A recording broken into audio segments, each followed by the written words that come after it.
though you're a functional diabetic who has had a stroke with high blood pressure, every additional sort of medical problem someone has increases that 15% to a little bit higher, a little bit higher.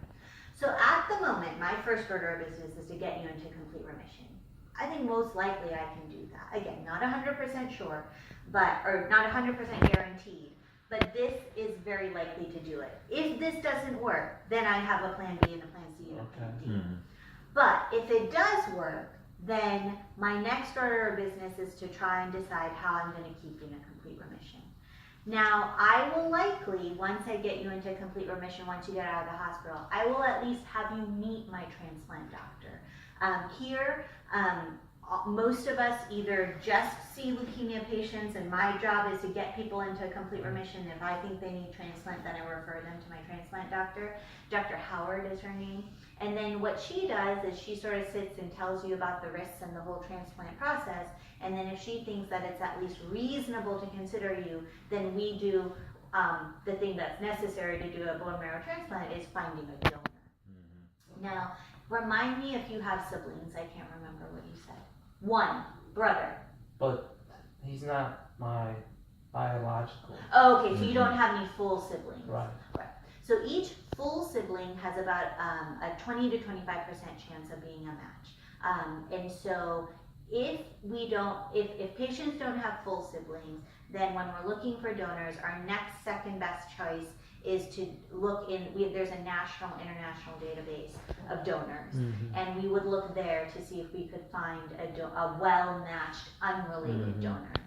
Now, admittedly, it's harder.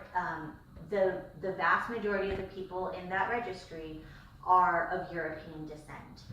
There are lesser numbers of Asians and a lesser number of African Americans, but it's not impossible for someone who's Asian to find a donor. If we can't find a good unrelated donor, then we may type children, adult children who are healthy. So I think that we will think about whether or not we should include transplant as part of our long-term strategy for how we're going to keep you in a complete remission / potentially cure you. But our first order of business is to get you into a complete remission. If after 3-ish weeks on this stuff it doesn't work, then I would add some IV chemotherapy. I would want to do something a little bit stronger. I would add something called cyclophosphamide. I would add something called vincristine. I would add something called daunorubicin. But this is only if this doesn't work. This is like a second round, if necessary. If needed is what I'm going to say. And then after that, while we're waiting for, to say this isn't necessary, then the next step is going to be continuing the dasatinib, but combining that with both high-dose IV chemotherapy and chemotherapy in your spinal canal. The reason is this. Unlike other acute leukemias, ALL likes to go to the central nervous system. Some patients present with central nervous system involvement at the time of diagnosis. I don't think you likely have any because you're not giving me any obvious signs or symptoms like headaches, like focal weakness or anything like that. And so in patients where I don't think they likely have involvement at the time of diagnosis, I don't put them through a spinal tap at the time of diagnosis. I wait until later. And I give them the dasatinib, and I give them high-dose IV chemotherapy, some of which crosses what we call the blood-brain barrier to hopefully prevent central nervous system involvement from happening. And then in addition to, again, prevent central nervous system involvement from happening, I prophylactically give little bitty doses of chemotherapy right into your spinal area. Every time I do chemo, I'm gonna pull some fluid out first so that I can evaluate it under the microscope to make sure that you don't have any leukemia cells there. That part of this treatment is actually critically important, because if we didn't, even if it's not involved at the time of diagnosis, if we didn't give baby doses of chemotherapy along the way, it's gonna go there.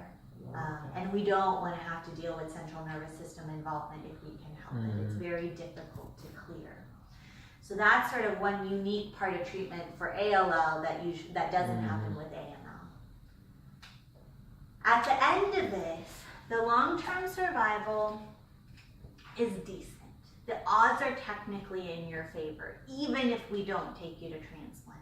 They are probably a little bit higher if we take patients to transplant, but again, we have to weigh the risks and benefits. So it may be the right thing to do for your disease, but it may be the wrong thing to do for you if we feel like the risks of transplant outweigh the benefits.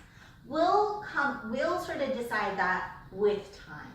My first order of business is getting you into a complete remission.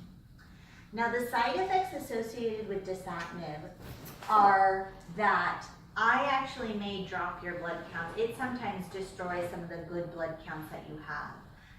You don't have many. When we look under your microscope, almost every single area in that bone marrow piece that we took is filled with cells, which already is actually abnormal. When in all of us, if we were all to get a bone marrow biopsy, the percentage of that space that's supposed to be filled with cells is 100 minus the patient's age. So only about 50% of this, your bone marrow is even supposed to be filled with cells. And when we look, like 100% of the space is all cells. And when we look carefully at what those cells are, 90% of them are leukemia cells. So right now, your blood counts are super low because your bone marrow, which is the factory that produces all your blood counts, is just filled with leukemia cells. As we destroy those, the regular bone marrow is going to start to build itself up. And slowly your blood counts will come up with hopefully, a couple weeks down the road, 3 weeks down the road, 4 weeks down the road. The dasatinib may kill off some of the good bone marrow cells that you have along the way. It's just one of the unfortunate side effects with all the treatment that we have to offer.